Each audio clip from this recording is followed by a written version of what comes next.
What's up, everybody? So I'm going to bring back EverdayElty. I know I haven't done this for a long time, and I told myself that I wasn't really going to do this anymore because I didn't have time. But I read something today that I just had to share because it's too ridiculous. So a guy at Fenway Park proposed to his girlfriend, and she said no in front of everybody. In Fenway Park, when you do proposals, like Jumbotron proposals, they make a big deal out of it. They put you in front of everybody, and you're on this huge platform where everybody can see you. And it's supposed to be that after she says yes, you lean off the balcony and wave, and everybody cheers for you. And she said no. And then someone got a video of the whole Fenway Park just screaming, "Just say yes! Just say yes!" So this is what I'm thinking. We just need to cut it out with the ballpark or basketball game or football game proposals. They're ridiculous. No one in the crowd has any idea who you are except for maybe the 3 people that you brought along with you. Okay? And also, if you're a guy and you're thinking about proposing, you have to be absolutely sure she's going to say yes. Because if she says no, you look like the dumbest person to have ever lived in the history of the world. Okay? A proposal, if you're proposing to the person that you want to marry and you want to spend the rest of your life with, that needs to be an intimate moment between you and them. It doesn't need to be in front of 100,000 people who you have no idea who you are.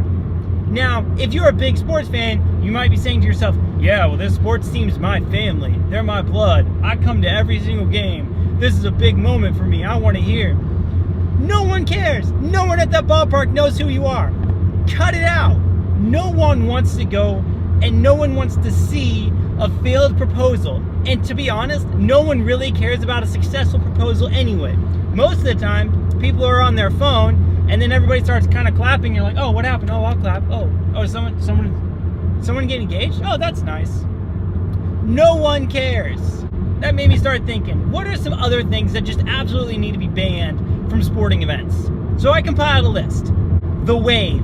Stop it. No one likes the wave. No one who actually wants to go and watch the game wants to do the wave. The only people that like doing the wave are the people who are upset that they have to be there in the first place and are making the person that they came with do the wave to make them uncomfortable and upset.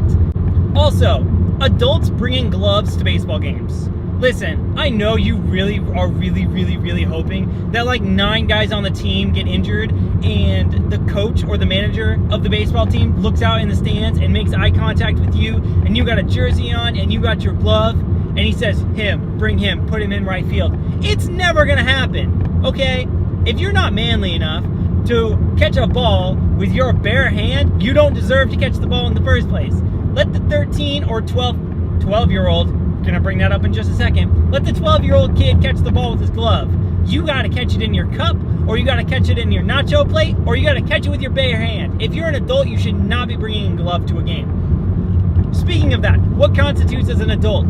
Okay, technically, these people aren't adults, but when you become a teenager, you should not be able to bring a glove to the game. And I know that sounds harsh for the 13-year-olds, but honestly, if you're 13, go there to enjoy the game. You don't need to bring your glove. 12 and under, totally fine. Also, if you are 12, 13, or 14, you should not be able to go up to someone who caught the baseball and ask for the ball.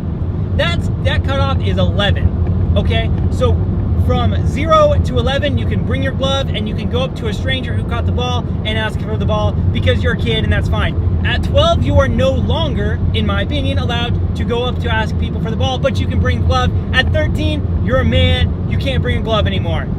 End of story. Also, things that should stop happening. The MC that tries to get you hyped up about everything. No one likes that guy. No one wants to get into the chance that he wants them to do. If people want to enjoy something, just do it and let it happen organically. You don't need a terrible hype man trying to pump up 150 people in a Eugene Emerald Stadium. Okay? If you want to do a game in the outfield, just do a game in the outfield. The people that are going to get into it are going to get into it. The people that aren't going to be hyped up by a hype man. Just deal with it. Get rid of that guy. As much as I want to be that guy, you should get rid of him. Every single minor league ballpark should get rid of that guy because he's awful in every single one of them. Okay. Also this. Sing-along songs during blowouts. This is my biggest pet peeve, and I hate it so much. For instance, during the 7th inning of every Red Sox game, they sing Sweet Caroline. okay? Which is cool, right?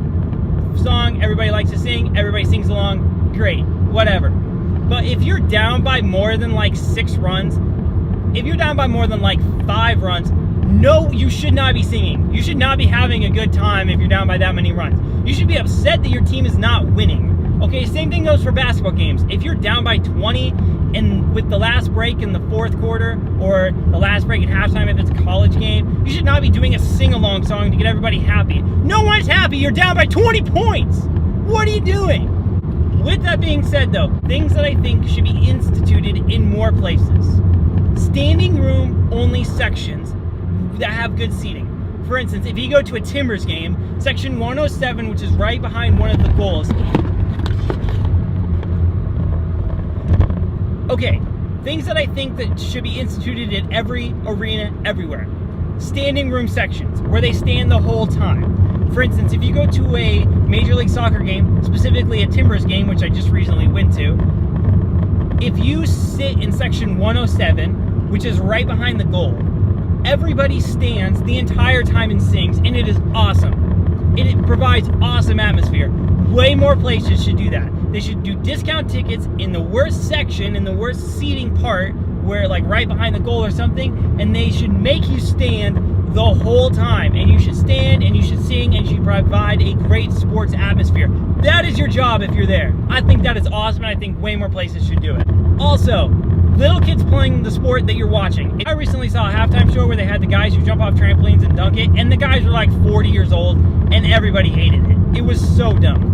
What is cool, though, is when you have local sports kids get to play on the court, because people actually get into that, and it's actually really cool. Also, you're giving those kids a once-in-a-lifetime dream to play on the court that their idols are playing on. I think that is awesome. The Timbers also, like I said, the soccer team, also do a great job of this. They let the kids play right in front of section 107 because everybody shows up super early before the game. They let them play back and forth. That is really, really cool. There should be way more of that in way more arenas. I think that's awesome. Last thing there should be more of, I'm not a fan of when they just pan the audience for things. I don't like the dance cams. I think they're dumb. I think they're overrated. The only one that's not is old people kiss cams. I think old people kiss cams are hilarious, especially when they don't know they're on the camera and they don't know what's going on, and then they notice and then they kiss. Why are old people kiss cams important? I'll tell you why.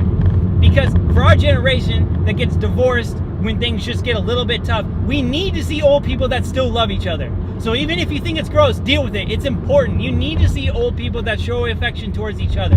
Old people kiss cams need to come back. They need to stay around forever because they're awesome. Okay, so that's my Everyday LT for today.